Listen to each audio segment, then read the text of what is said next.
Sai Ram, Sri Sathya Sai Satcharitra, Tapovanam, Chapter 7. The all-powerful Creator, Preserver, Destroyer, Creation, Srishti, Ant becomes beads, Parrot from betel leaves, Diamond ear tops and cookies, Maintenance, Sthiti. You are the embodiment of Atma, the Simla incident, ultimate dissolution, Layam, creation, maintenance and dissolution are in my hand. I am the Atma that dwells in all living beings. I am the beginning, the middle and the end of all things. All that you see in the cosmos, the moving and the stationary objects, is a manifestation of the Atma, Baba. Creation, Srishti. To alter a living being into a non-living entity, vice versa, is one of the sportive gestures, Leelas of God, as demonstrated several times by Bhagavan Sri Sathya Sai Baba. Ant becomes beads. On the holy occasion of Fridays in the month of Shravan, married Hindu women customarily perform Gauri Puja, worship of goddess Parvati. A Hindu couple wished to avail of one such occasion to worship also the lotus feet Pada Puja of Swami. They requested Swami for permission, which was readily granted. They then gathered all the materials needed, but they could not get hold of black beads, which are essential for the puja. At the appointed hour, Swami arrived and took his seat. In their excitement, the couple totally overlooked the absence of the all-important beads and commenced the ceremony. Suddenly, a big black ant crawled out of a flower offered at Swami's feet. Swami smiled indulgently and commented, "What, are you worshipping me with black ants?" And he picked up the crawling insect and placed it in the lady's hand. To their wonderment, the ants suddenly changed into 2 black beads. So the only thing wanting for due performance of the worship reached their hand after all. The grateful devotees were astonished at Swami's ability to create by his mere will. The lady was immensely pleased that Baba enabled her to complete the ceremony satisfactorily in accordance with the prescribed procedure. In this instance, Baba alerted a living object into a non-living object without taking away life. But there is another beautiful episode where he changed a lifeless object into a living being. Parrot from betel leaves. Swami was at the time touring Andhra Pradesh. He stayed in a devotee's house. After meals, a silver plate containing tender betel leaves, areca nut powder, lime and other ingredients was placed before him. He leisurely removed the ribs from the leaves as he prepared the latter for eating, and he carefully arranged the ribs in the plate in the shape of a parrot. He was all the while talking with devotees gathered around him, and he suddenly asked them a question. "What do you think God is busy with?" They answered, "Srishti is what the God is busy with." Swami promptly touched the parrot's form on the plate in front of him. It suddenly came to life and flew out vigorously, beating its wings. The devotees were astonished at the wonderful sight. Joining in the general merriment, Swami too laughed enchantingly. Diamond ear tops in cookie. Indulal Shah once invited Bhagavan Sri Sathya Sai Baba to dinner in his house in Bombay, now known as Mumbai. Swami was seated on one side of the dining table. Opposite him sat Shah and his daughter. Mrs. Shah brought a plate of freshly cooked hot vadas, savory cookies made with soaked black gram paste deeply fried in oil, and placed it before Swami.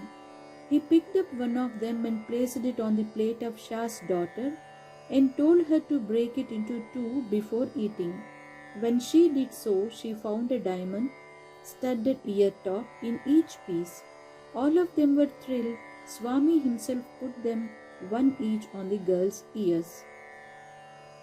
It was Kodaikanal in the 4th week of April in 1997. Several devotees were dining with Swami. Swami finished his meal and was going round the devotees, talking to them in the dining hall. He went near a devotee and said, "Break the puris, puffed and deep-fried naan-like dish, before you eat." The person did as suggested by Swami and found, to his surprise, a golden ring. Swami said, "That's for you, have it."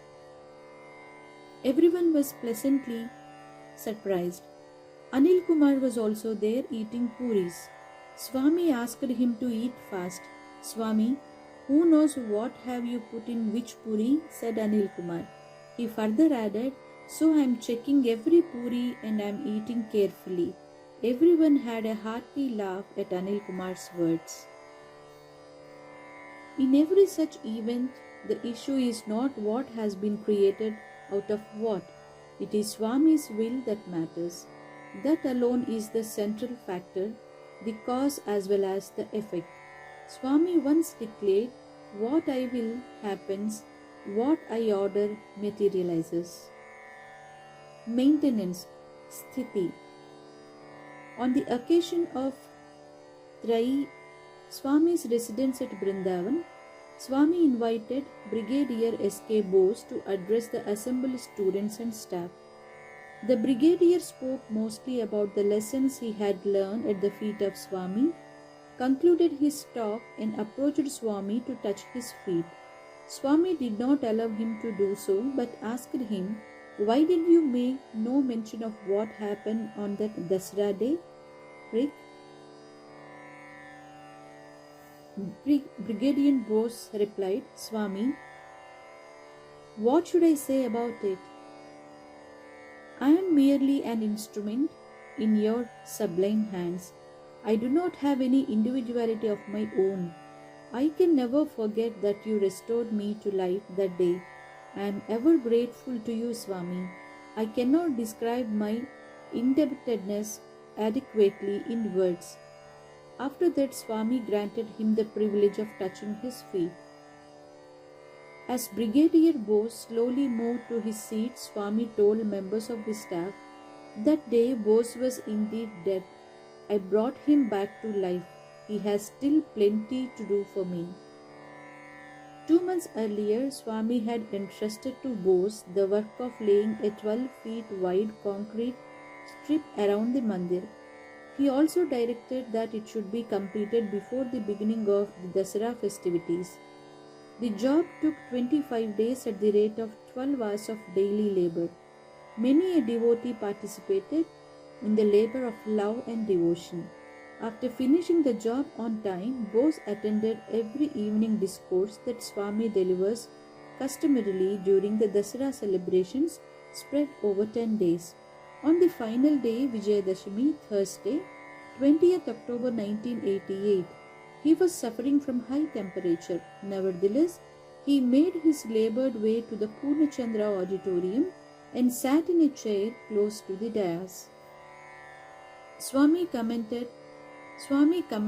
his discourse. Meanwhile, Bose began feeling loss of breath. Suddenly, he collapsed in his chair, but strangely, even though his eyes were closed, he was aware of what was happening around him. He saw a huge golden-colored bird standing there and looking at Bose with eyes full of pity. Bose could not imagine how a bird so big could make its way into the auditorium, but he saw that Swami raised both his hands and waved them as if he was driving the bird away, and it just disappeared. In the course of his discourse, Swami was reciting a verse. He abruptly stopped midway through the verse and quickly came down from the dais. He seemed to be holding something in his closed right fist.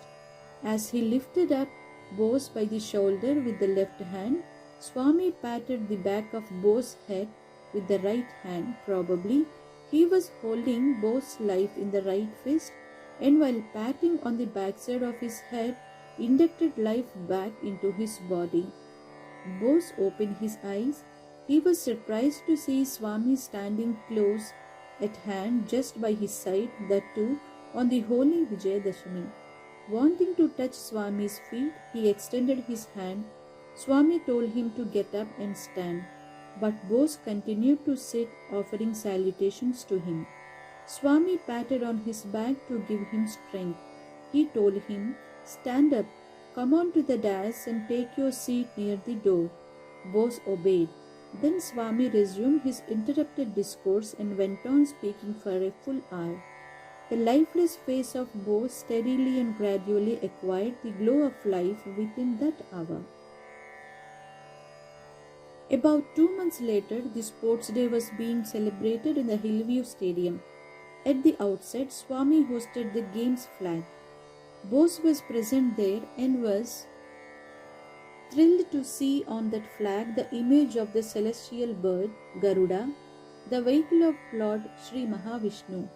Bose remembered that it was the same bird that had sat over him on the Vijayadashami day with its eyes full of pity for him. Bose came to know much later that, according to the Garuda Puran, it is Garuda that carries saintly souls to heaven, Brahmaloka.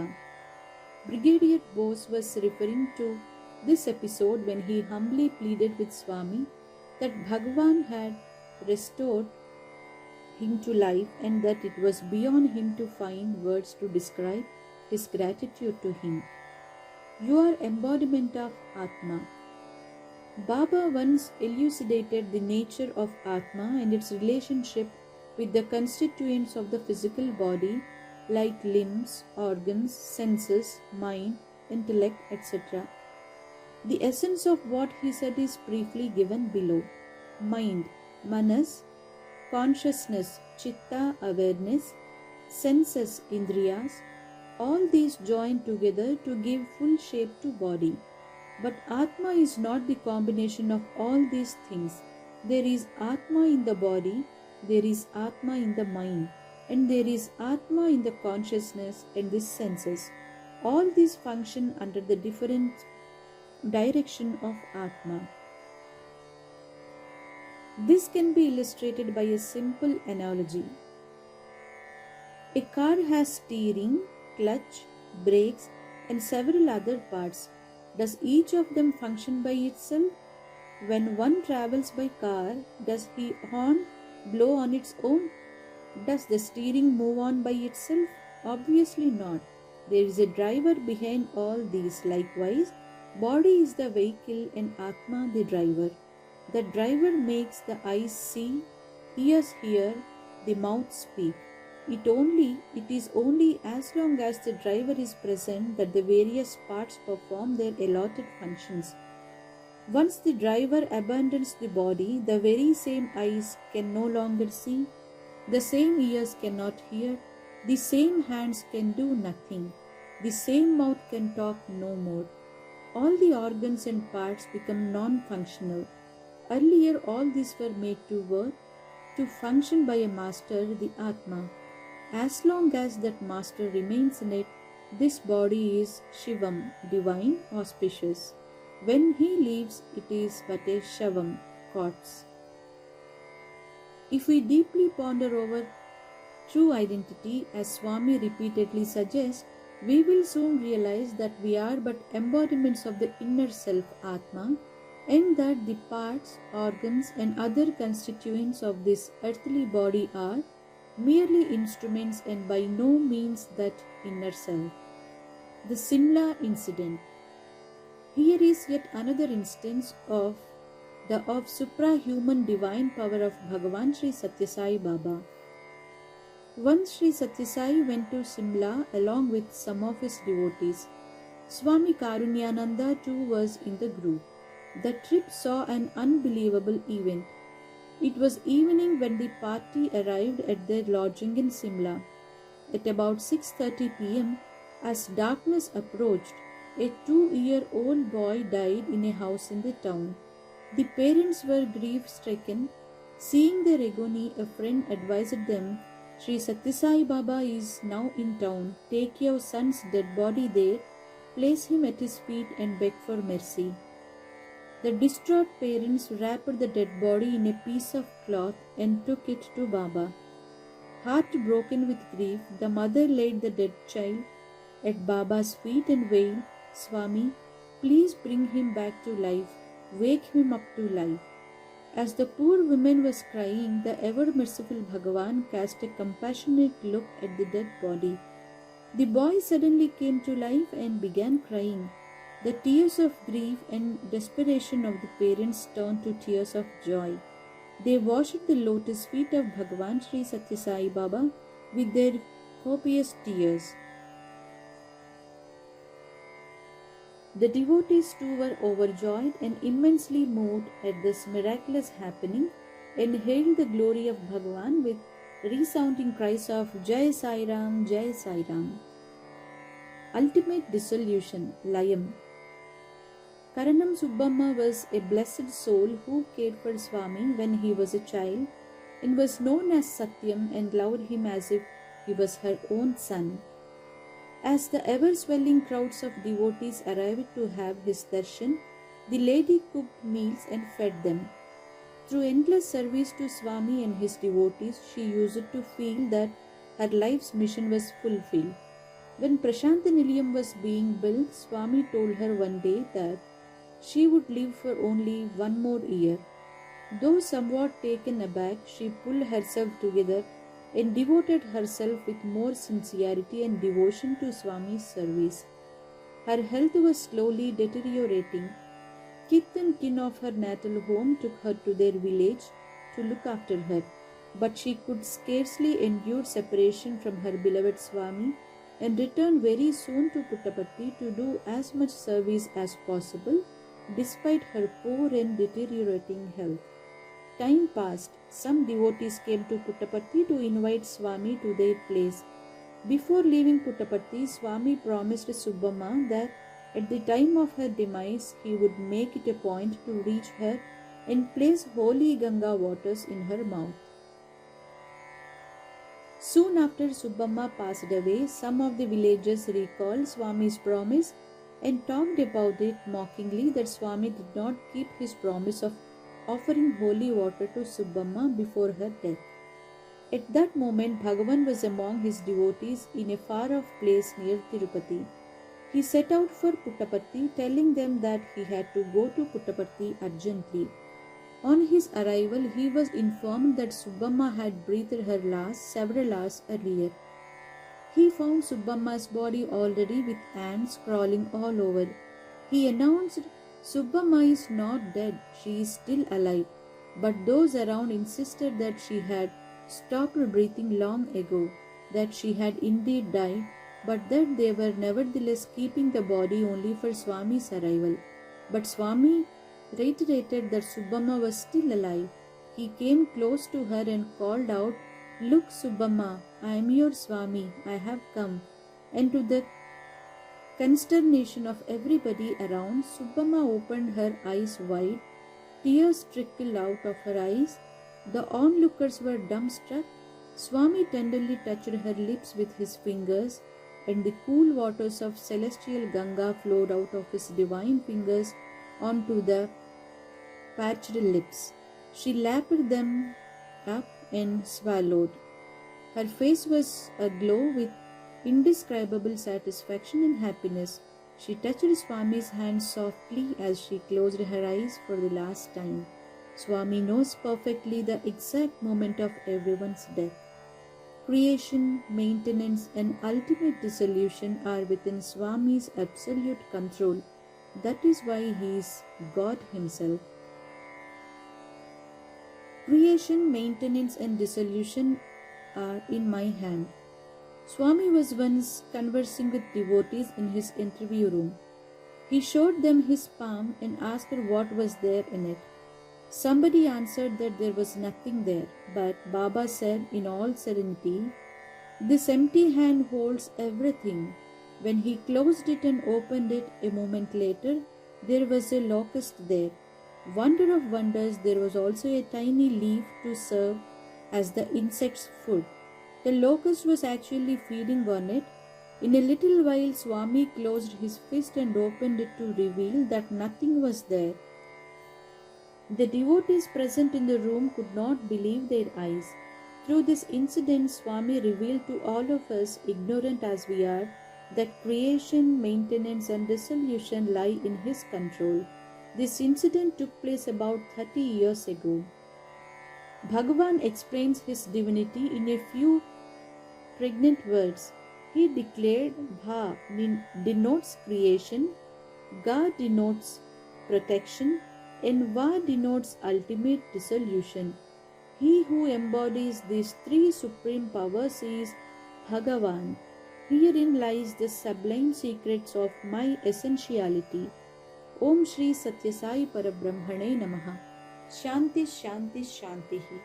End of chapter 7.